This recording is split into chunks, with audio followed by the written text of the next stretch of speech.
This is part 5 in my series of Triathlon Training Program videos. Today I'll be discussing brick sessions.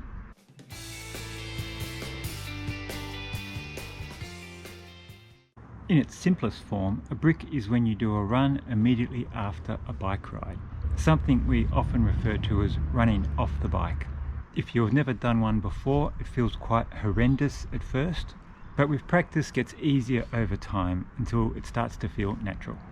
Every sport seems to have a variety of methodologies.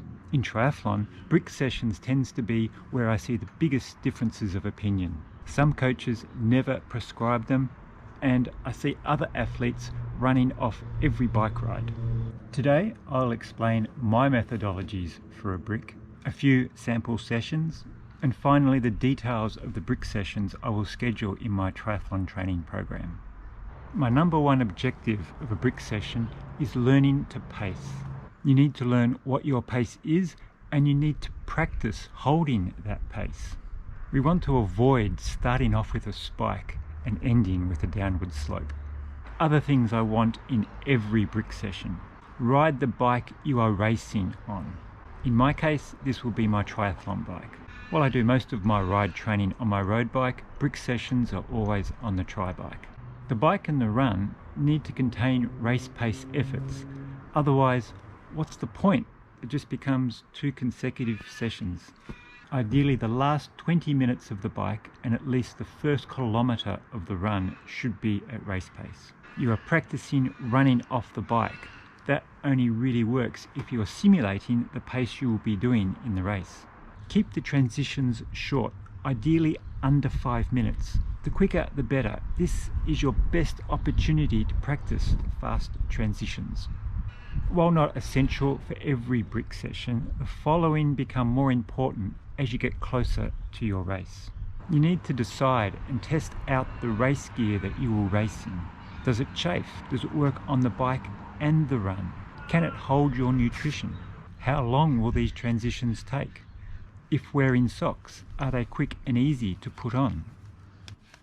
If using elastic laces, are they too loose, too tight, or just right? You also need to consume the nutrition and hydration you plan to use during the race. How does your stomach feel after the bike? If you start the run feeling bloated, does that go away after a few minutes? Or does it get worse? Do you need different transition on the run than you used on the bike? Brick sessions are the best place to experiment and find out what works best. Next, I'll go through 3 sample brick sessions. They're all designed for the half Ironman distance, and each one will get a little bit more difficult. We'll start with a very simple brick. Deliberately not a killer session, so less time required for recovery. You should be able to back up with an aerobic ride the next day. 80 kilometers is less distance than a half Ironman, but with warm-up and recoveries, it'll probably end up being longer in duration. The early 1K race pace efforts on the run are about learning not to run too fast, and the later efforts are about learning how well you are holding the pace. You should finish this session still feeling relatively good, at least good enough to run another 11 kilometers. If not, maybe time to reevaluate your race paces. Did you try to run too fast, or did you go too hard on the bike? For this next session, we're assuming that you're now confident with your bike pacing, and this one is more focused on your run. We've countered the shorter bike by adding some above race pace efforts and reducing the recovery. This generates extra fatigue to make up for the shorter duration.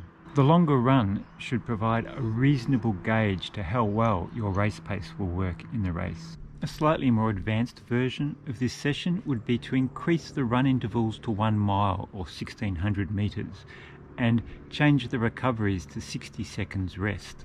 Whichever version of the session you choose, at the end, are you feeling good enough to run another 5K? My final session is a bit different again. We're assuming you're now confident in both your bike and run pace. We're now going to see how well they hold up under pressure. We do this by continually spiking the effort and forcing you to recover at race pace. As much as we want to hold a consistent pace during the race, the reality is it rarely works out that way. You might have hills, sections of headwind, times when you want to build a gap to a competitor, or other times when you want to catch somebody ahead. We obviously want to minimize these extra efforts in the race, but we also want to prepare the body for when they do happen. In all my example sessions, the run is well short of the 21 kilometers in a half Ironman. For most people, it is the running that requires the most recovery time, which means the less other training we can fit into the week. But more importantly, the chance of injury increases the longer we run, especially when we're running at race pace. And to be honest, for most amateur age group triathletes, they are doing pretty well if they can run strong for 16 kilometers and then survive the last 5. And now back to my training program. Let's see what brick sessions I've scheduled for the race prep phase.